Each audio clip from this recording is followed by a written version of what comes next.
Stunning new details emerging today about a teenager in foster care who committed suicide, live on Facebook. In the era of social media, where every moment can be broadcast to the world in real time, a dark trend has emerged where the power to share has at times intertwined with the powers of death, leading to countless final moments getting captured on live stream. So here are 10 people who tragically lost their lives while on Facebook Live. Helen Nyabuto. This is Helen Wendy Nyabuto, casually taking a swim while streaming on Facebook Live. But within minutes, this light-hearted broadcast turned very dark as Helen ventured into the deep end of the pool and drowned. 23-year-old Helen Nyabuto was a Kenyan health worker living in Toronto. She moved to Canada in 2018, working in a long-term care residence outside of Toronto. She was living in Canada, sending money back home to take care of her family. Now, on the day of the incident, Nyabuto, known as Helen Wendy on social media, started a Facebook live stream where she can be seen smiling, swimming, and interacting with viewers from the shallow end of the pool. About 3 minutes in, Helen moves to the far end of the pool, where she appears to begin struggling frantically. She then moves out of the frame altogether, but can still be heard calling for help. And after some time, everything goes eerily still on the live stream. The feed continues to capture the quiet, empty pool for several hours before the motel residents are seen getting into the pool. The same residents can be heard discovering Nyabuto's body and calling the front desk to report it. It was at this point that Nyabuto was confirmed dead. She'd been vacationing at that hotel for about 2 weeks. The family was destroyed when they heard the news, and to make matters worse, they didn't have any money to send the body back home. To their luck though, a GoFundMe set up by her brother surpassed the 50,000 Canadian dollar target, hitting well over 60,000. Yet to be honest, no amount of money could ever replace the void left in their hearts. Levante White. On the globe, baby, kids got you. You can go, not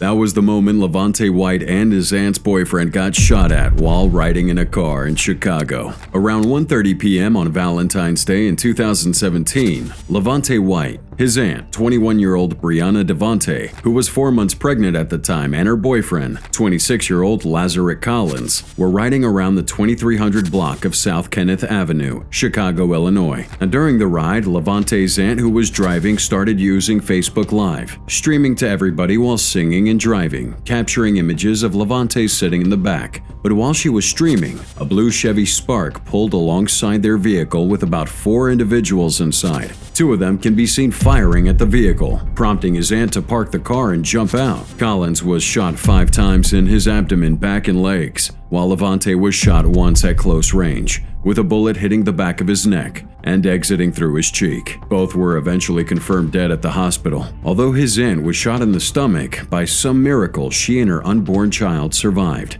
Their family couldn't understand why they were the targets of this attack, until one man was captured. 26-year-old Yvonne Swan was arrested and charged with 2 counts of first-degree murder and 1 count of attempted murder. And according to Swan's story, Collins was the intended target of the shooting, which stemmed from a dispute between Collins and a group of individuals. Rumors suggested the dispute had something to do with shady dealings of the Chicago crime underworld, because Devon Swan was a real hitter. This guy had a criminal history of armed robbery, illegal gun charges, and narcotics possession.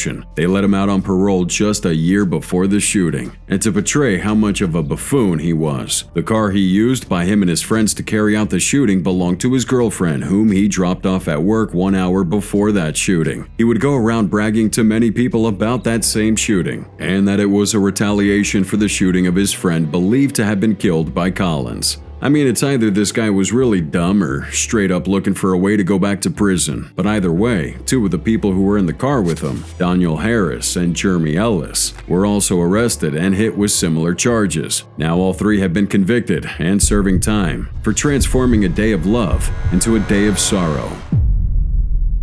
Jeremiah Dicki. Out of Brooklyn, where police are searching for the person who shot a teenager in the head, leaving that young man to die. They were telling us just a few moments ago that the victim was actually on Facebook Live at the time of the shooting, that gunshots could be heard in the background. 6:45 p.m., February 4th, 2020. NYPD respond to 911 calls about a male African American getting shot at Elton Street and New Lots Avenue in Brooklyn, NYC. By the time he got there, they found 19-year-old Jeremiah Dicki on the ground with a gunshot wound to his head, unconscious and unresponsive. So what exactly happened to Dicki? Well, according to his mom, he was a loving kid with a good heart, always doing things for others. He loved rap music and maybe wanted to become a rapper himself. However, that dream, or any other dream, was cut real short after he was in the wrong place at the wrong time. On the day of the incident, Jeremiah went live on Facebook, rapping the song 30 by Brooklyn rapper Blizzy Blanks while he sat inside his car. After about 35 seconds of rapping, he stuck his head out the window, and as he did, 5 shots rang out, leading to him dropping his phone and the screen going blank. Alarmed at what happened, viewers expressed their fears before it was cut off. And the crazy thing here is Dicki was merely a couple blocks away from his home. On top of that, residents within the area were oblivious to the gunshots that had been fired, probably due to how fast the shooter or shooters fled the scene.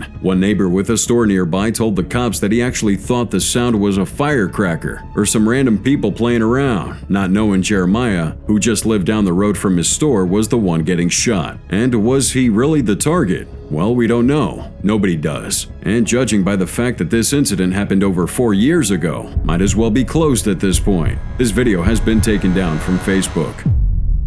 Kiana Herndon. December 28, 2016, 26-year-old mother of 2 from Camden, Arkansas, Kiana Herndon, started her Facebook Live broadcast by singing to her viewers. She can be seen holding her 1-year-old son, Riley, and talking about how she wanted to return to school. But suddenly her demeanor changed. Her breathing began to be labored, and she rubbed her eyes as she began to shake. Wiping her face, she just kept wiping her face, just kept shaking her head. And I was like, we call her Key. I said, what's wrong with Key?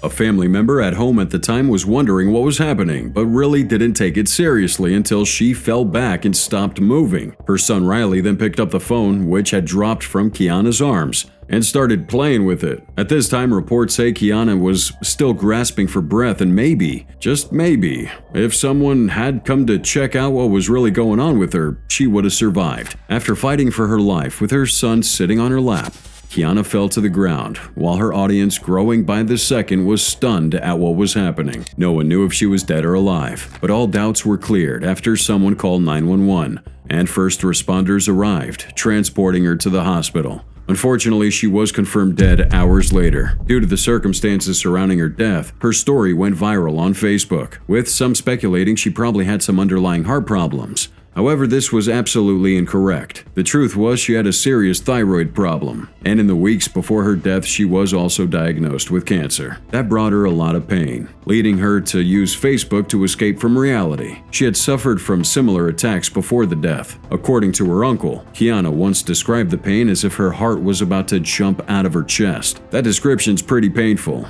and for some reason, this same uncle also blamed her Facebook friends for her death. He claimed they shouldn't have just sat there watching her suffer in front of her crying baby. He thinks someone should have called for help sooner. Now, we're not here to pick sides, but do you genuinely believe that someone on Facebook should have called sooner? Or how about her own family, who was in the same house while all this was going on?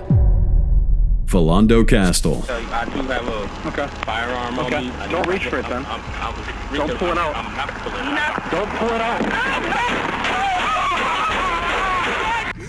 He just shot his arm off. We got pulled over on Larpener. I told him not to reach for it. I told him to get his hand out. You told him to get his ID, sir, and his driver's license.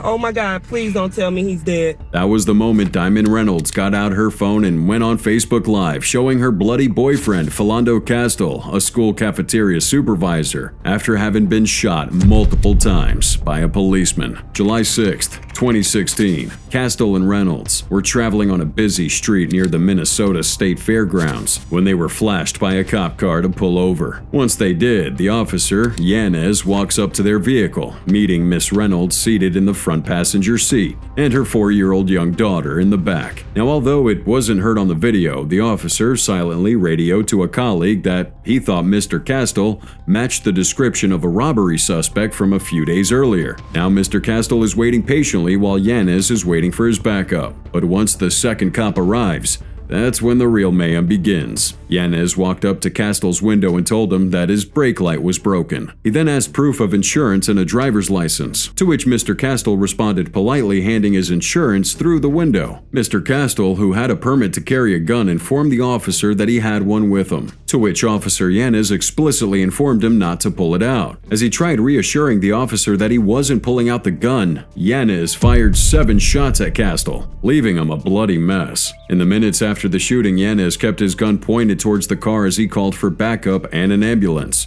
while Diamond started live streaming to an audience on Facebook, explaining what had just happened. Yanez, already emotional about what just happened, kept explaining that he informed Mr. Castile not to reach for the gun. He told Miss Reynolds to keep her hands where he could see him as she continued the broadcast. He had a firearm and he was reaching for his wallet, and the officer just shot him in his arm. We're waiting for a back. I will, sir. No worries. I will. He just shot his arm off. We got pulled over on Larpener. I told him not to reach for it. I told him to get his hand open. You told him to get his ID, sir, and his driver's license. Oh my God, please don't tell me he's dead. Please don't tell me my boyfriend just went like that. Keep your hands where they are, please. Yes, I will. As the video kept rolling, she was subsequently handcuffed and placed into the back of the squad car along with her daughter. In the aftermath, the case sparked widespread outrage, with people tagging it as yet another instance of police brutality. And then it got worse when Officer Yanez was acquitted of the murder. It's probably hard to believe, but yeah, he wasn't found guilty, and there's a reason for it. You see, his dashcam video didn't show clips that might have been essential for the jurors to consider. Clips like the full view of the front seat of Mr. Castile's car, which would have shown his hands and what he was reaching for just before the shooting. Yanez claimed that Castile was reaching for his gun, and his lawyers made that a central point in his defense. And while he was charged with 3 felonies, including second-degree manslaughter, Yanez made it clear to the jury that he feared for his life. Hence, he fired his gun. In contrast to that, Miss Reynolds said Castile was simply reaching for his license. And since she started that stream after the fact, no footage could resolve it.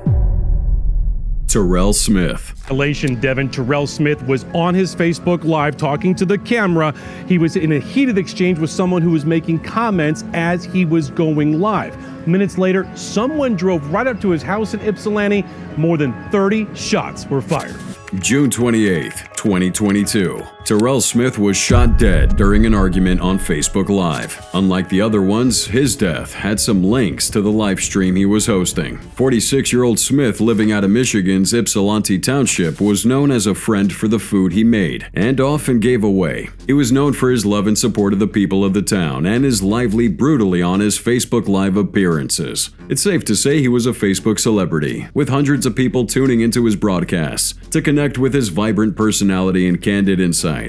However, on the day of the incident, one person in particular couldn't tolerate Terrell's edgy jokes. Terrell continuously made fun of this person, telling him via broadcast that moving out of Ypsilanti wouldn't make him better. The guy took offense to it, claiming to be riding around with 60 shots and making threats at Terrell. Terrell played him off, claiming he didn't care if he had 100 shots on him, while a car with 3 men would pull up to Terrell's home and 30 shots were fired, causing him serious injury. And here's the thing, despite the ridiculous amount of shots he was riddled with, Terrell didn't die immediately. He kept fighting for his life until neighbors called paramedics and he was taken to the hospital. However, after some hours in ER, he succumbed to the gruesome injuries sustained. Deputies collected 4 9mm shells, 6 5.7 caliber shells, and 19 7.62 caliber rifle cartridges scattered around the floor of Smith's home. Investigators found the doorbell cam that recorded the shooting, later identifying 3 vehicles owned by the shooters. After reviewing video and checking traffic cameras around the area, a lot of arrests were made, but 3 main people pled guilty to the charges: Sharif Bonner, Tyree Pitts, and Corey and Joseph Brown. After pleading guilty, all 3 accepted a plea deal.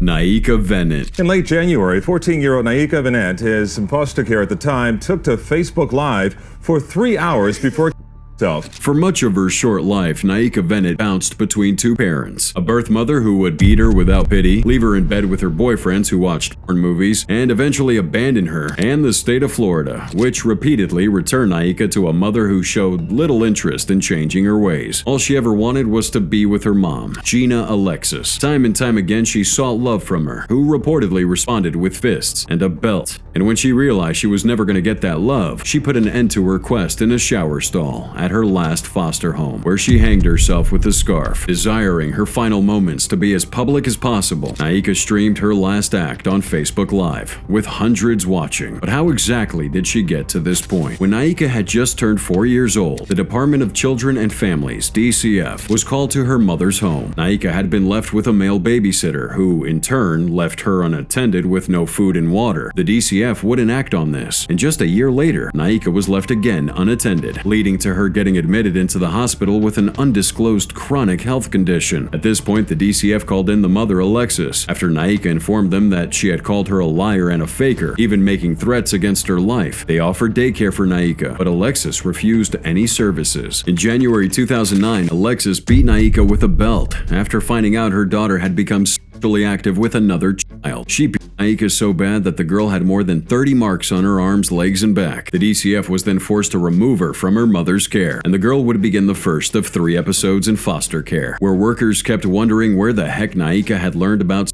sex. In therapy, she disclosed that she slept in the same room as her mother's boyfriends, and that she had watched what she'd called sex movies. And even though Naika had told authorities her mother continued to beat her during unsupervised visits in foster care, she was still returned to Alexis 17 months later. Now, a month after Naika had returned to her mom in July 2010, the DCF received another report saying that she had been sexually abused while in foster care. The other child vehemently denied it, insisting that Naika was the aggressive one and that he repeatedly told her to get out of his room. The DCF would turn this case cold, but Naika had come back under their radar when she reported that her mother was maltreating her. She was then taken to another foster care, which became some sort of a routine between the DCF, Alexis, and Naika for years. The tipping point was in April 2016, when Naika had changed homes 14 times in a span of about 9 months, most of which came out of behavioral disruptions. Now, the constant movements made it extremely difficult for mental health professionals to offer any kind of meaningful care for her, and in November of said year, these same professionals recommended that Naika live in what's called a specialized therapeutic foster home, where she could receive the kind of intensive care she needed, but there was no bed space available, meaning Naika ping-ponged yet again from one foster care to the other until she couldn't take it anymore. January 22nd, 2017, Naika spent nearly 3 hours broadcasting on Facebook Live in the bathroom of her foster parents' home as she contemplated whether or not to end life. Many watching the stream pleaded with her not to kill herself, while some others triggered her, calling the situation fate. On top of this, reports say her mother was also watching the stream for 2 hours, and even left a message that must have crippled Naika's mental health at that dying moment even more. The report claims that Gina Alexis wrote, #ADHD games played. You sad little DCF custody jit. That's why you where you at for this dumb shit and more. You keep crying wolf, you dead, you'll get buried. Life goes on after a jit that doesn't listen to their parents trying to be grown, seeking boys and girls' attention instead of books. I mean, what mother would write something like this? We certainly don't know. Whatever her intention was, Naika took her own life, hanging herself in the bathroom with a scarf. Antonio Perkins. What's up?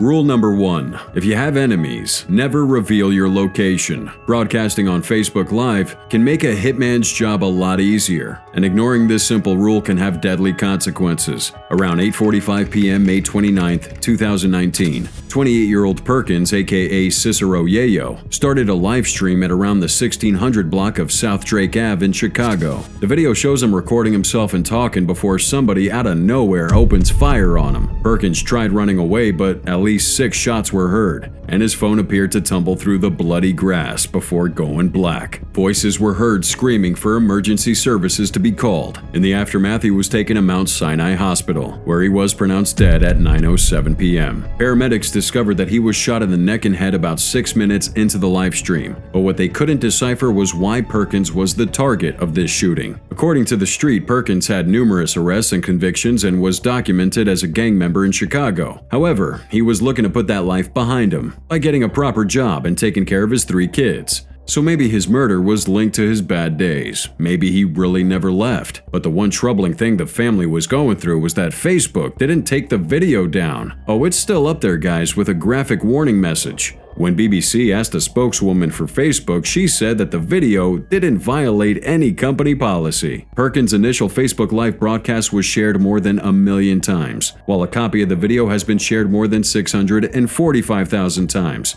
amplifying the family's grief and raising serious concerns about the role of social media in these types of tragedies.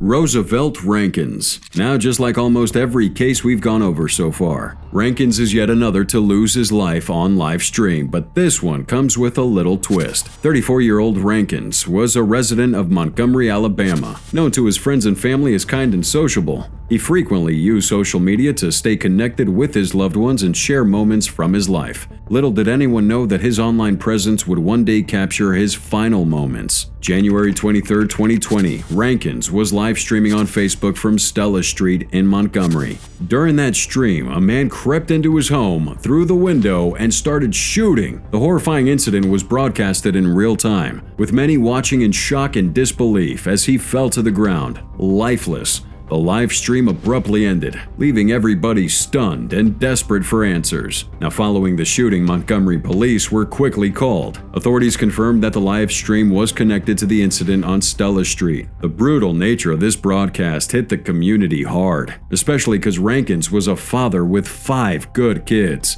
I mean, who's gonna take care of these kids now? In the months following the incident, police conducted a thorough investigation trying to track down the perp, and around 7 months later, they would make a significant breakthrough. 19-year-old Bakari Taylor was arrested by U.S. Marshals, Gulf Coast Regional Fugitive Task Force, and was charged with Roosevelt's murder. Reports say Taylor had a confrontation with Rankins before Rankins went live, making him come back and carry out that fatal shooting. And being that Rankins was literally that neighborhood good guy, his death had a huge impact in the community. Friends and family mourned the loss, but the good thing here is they made a communal effort to make sure that his kids still had a good education. Juan Jamalan, November 5th, 2023. Filipino radio host Juan Jamalan, known on air as Johnny Walker, was tragically shot during his live broadcast from his home in Calamba, Misamis Occidental. Johnny Walker here was a well-loved personality on 94.7 Gold Mega Calamba FM. While streaming on Facebook Live, 2 men approached his home, ostensibly to make a public announcement. One drew a .45 caliber pistol and shot Jamalan twice, one in the lower lip and again in the back of the head, as viewers watched in horror. The attack, which was also captured on CCTV, shocked everybody as this abruptly turned from lively music to a deadly scene. The assailants, accompanied by a third accomplice on a motorcycle, stole Jamalan's necklace before fleeing the scene, and despite being rushed to the hospital, he was pronounced dead a few hours later. Now here's the thing. Being that the entire ordeal was caught live on camera, the police got composite sketches of the suspects and were able to establish a motive. Jamalan had recently won a court case related to a land dispute where his radio station was located, which his widow believes may have been the motive. Of course, being the public figure he was, his murder drew widespread condemnation. Even the president of the Philippines, Bongbong Marcos, vowed swift justice, emphasizing that attacks on journalists wouldn't be tolerated in his country. All sorts of media and human rights groups would echo this sentiment. Sadly, his death is one of many that just happened to get caught in real time.